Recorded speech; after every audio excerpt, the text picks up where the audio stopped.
Hey guys. As you can hear, it is raining. We are having a thunderstorm right now. And let me just say, thunderstorms in the van, there's like nothing cozier. Currently, my husband is making us some lunch. There's like a pavilion. We're sitting at a park right now. There's like a pavilion over there. And he is cooking up some mac and cheese for us on our camp stove. So we're about to eat lunch. I am sitting here in the rain. I hope you can hear me, by the way. You probably can, but the rain is kind of loud. And I'm reading my book. Now, it's been probably 2 weeks since I got this book at Barnes & Noble. I am almost halfway through. I'm on page 231 of 545. So this is a good book. Like, y'all need to get your hands on this. The Great Alone by Kristin Hannah. And like, I didn't know that it was Goodreads Best Historical Novel of the Year in 2018. And I also didn't know that this is historical fiction. So I've been watching a lot of Haley Pham's videos on YouTube. If you don't know who Haley Pham is, she makes a lot of book videos, reading videos. She reads a lot, like 100 books a year type of thing, and she just makes videos about what she thinks about the books that she's read. She does book challenges and stuff like that. So I'm kind of getting into, I guess, BookTube, and I'm liking it. So I've learned that I like historical fiction, and I've always called it realistic fiction. I don't know if that's actually officially a genre, but to me, it makes sense. Just fiction that is realistic, I guess. Like, I don't really like romance fiction that's like specifically romance, but I would rather read a book that's about somebody's story and then there's romance in there, or this is historical fiction, a historical novel that's really, like, the historical part about it is that it's set in Alaska in the 1970s, and then like the characters are fictional, but it's like real place. My favorite book, I don't know, this could very well be my next favorite book. I definitely like this author, but my favorite book that I've read is Call Me by Your Name by Andre Aciman. Might be the way you say it. He's Italian, so I could have butchered that, but I always feel I'm getting a little vulnerable with you guys. Maybe my book segments will be a little bit vulnerable, but I always feel a little bit embarrassed if I'm ever asked the question, like, oh, like, do you like to read? What's your favorite book? Because my favorite book is Call Me by Your Name.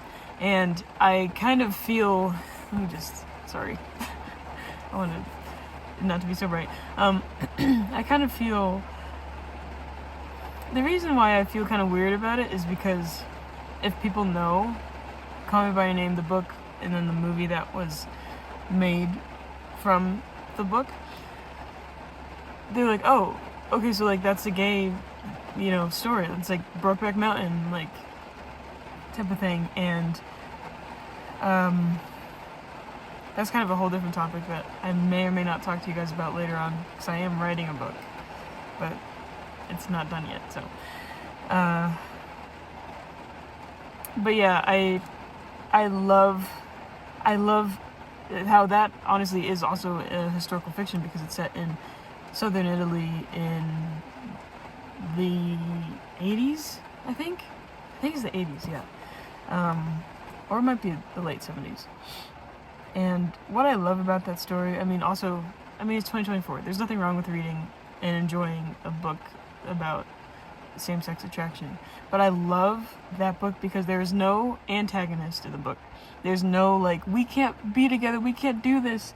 It's just solely Elio having his self-exploration and figuring out what he loves and what he really likes and why he's attracted to Oliver.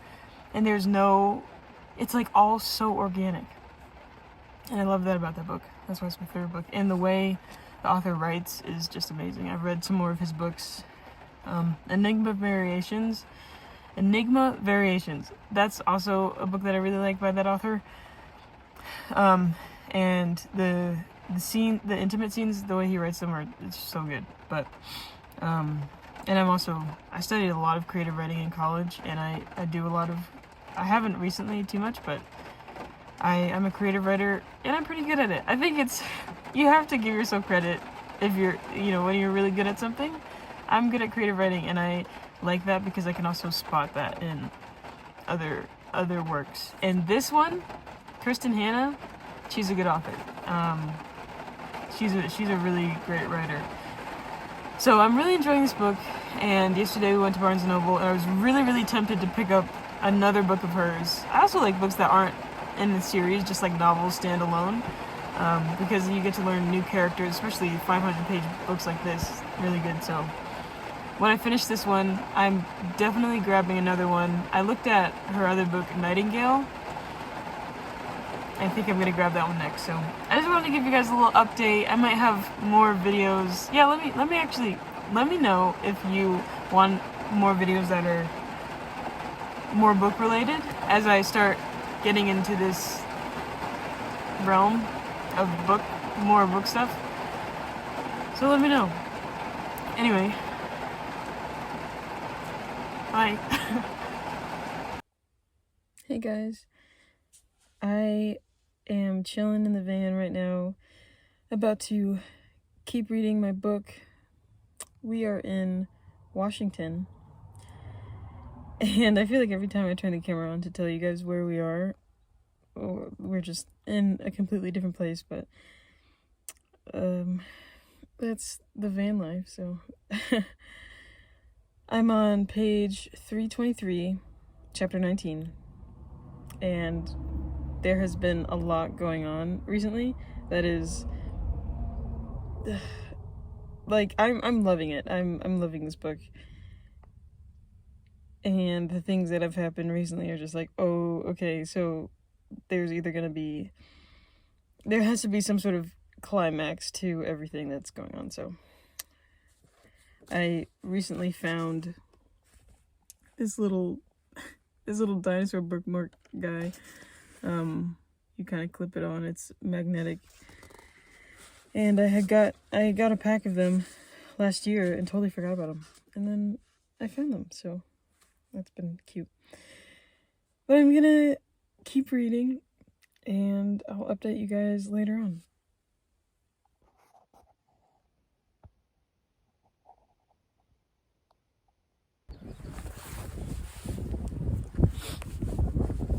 Hey guys, it's pretty cold out here. We're parked in a really beautiful spot in Washington, and there's a river right there. But I just had to come on here and say, for the last few hours, off and on, I took a nap, but for the last few hours I've been reading this book, and I've read like 60 pages. I started at page 323, and I stopped at page 392, chapter 23.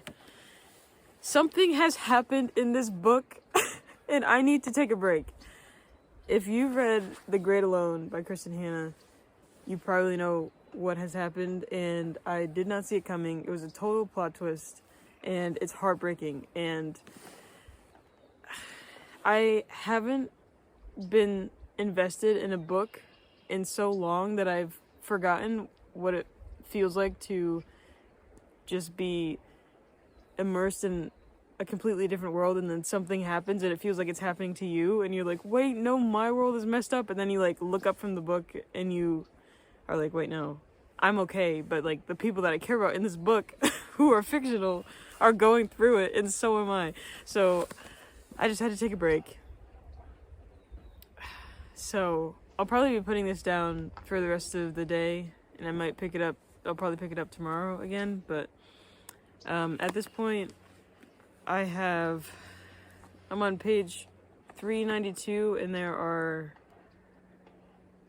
545 pages left in the book, so like 160 pages left to read. This is how much I have left.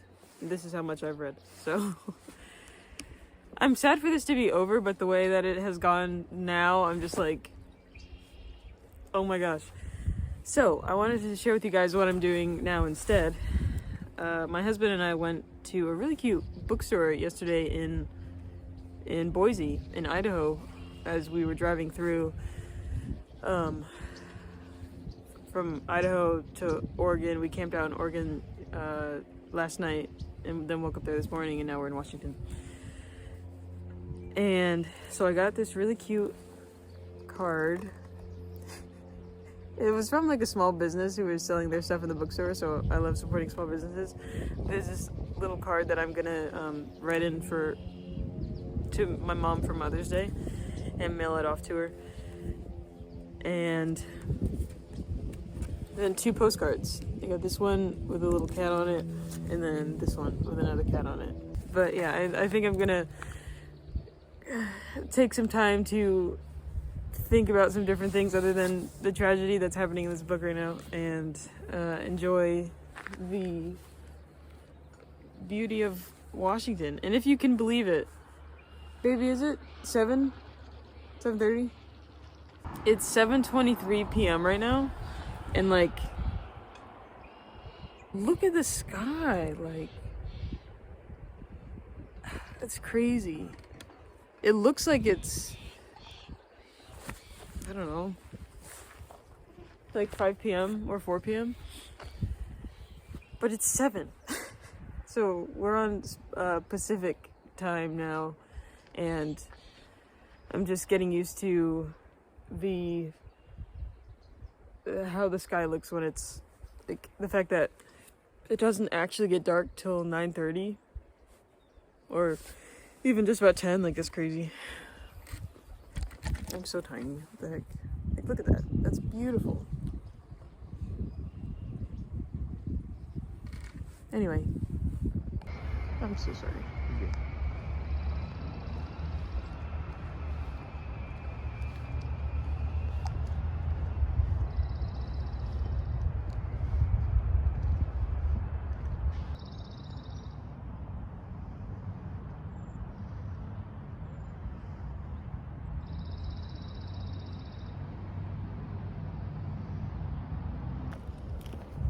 We're starting to talk about content.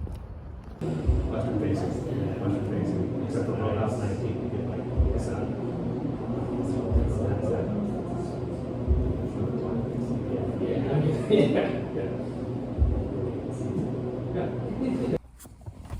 Guys, I finished it. I finished this like 10 minutes ago, and it was such a good book. Oh my gosh. I wish I could share the things that happens in here, but I can't spoil anything. All I can say is you need to read this book and check out Kristin Hannah as an author. My goodness. In probably the last 160 pages, there was just so many plot twists and high-stake things that were happening that made me really nervous and had me thinking about the characters all day. And I was also like nervous to keep reading the book because I was scared that something else bad would happen to them. But her writing is great. It's very easy to read and easy to follow, and the things that happen in the book are good, and it had me turn up at some parts towards the end, but it resolved really nicely, and I appreciated that because I was kind of scared that she would leave me on a tragedy or something. But the book ended really well, and now I'm sad that it's over. Like, I'm happy for the resolution and that I finished it, and I'm proud of myself that I finished it, but I'm also sad that it's over because I've successfully read 545 pages, and it's been comforting to feel like I can like get cozy and read a nice book and get into a world and get into a story, and now it's done. So that just means I need to pick up another book. I started reading this on April 8th, and today is May 3rd. So it took me about 25-ish days. I'd have to actually count it on the calendar, but I'm estimating between 25 and 30 days, almost a month, to finish reading this book. And I'm kind of proud of myself. And it took me that long because I don't sit in one place for hours and hours and like read all the way through. I'll read probably about an hour or maybe 2 hours every day or every other day, or like one day and then a couple days goes by and then I read for like 20 minutes and then more time goes by. But I'm just proud I finished it because that was my goal, and I'm definitely back into reading now. So my next read is going to be Kristin Hannah's The Nightingale. I've heard some like overall positive but like mixed reviews on it's an intense read and it's about the Holocaust and things like that. But after reading this book, I can kind of tell that Kristin Hannah writes about intense historical fiction, well, like time frame things in history, and the characters are going through lots of things, and I like reading that. So we don't have money to go to Barnes & Noble and buy The Nightingale, which I'm really bummed about because right now I really just want to go in the bookstore and get myself a fresh, crisp copy of a new book. And also, the library doesn't have it here where we are in Washington. They only have the audiobook. Spotify probably also has the audiobook. So I'm gonna have to figure out how I'm gonna read the next book I want to read, because I would rather just get the physical book instead of just listening to it. So stay tuned for that. But this is me saying that I'm done. I finished the book and it was amazing. So if you're looking for a good read, definitely pick this up. The Great Unknown by Kristin Hannah. And thank you for watching this video, and I'll see you in the next one. Bye!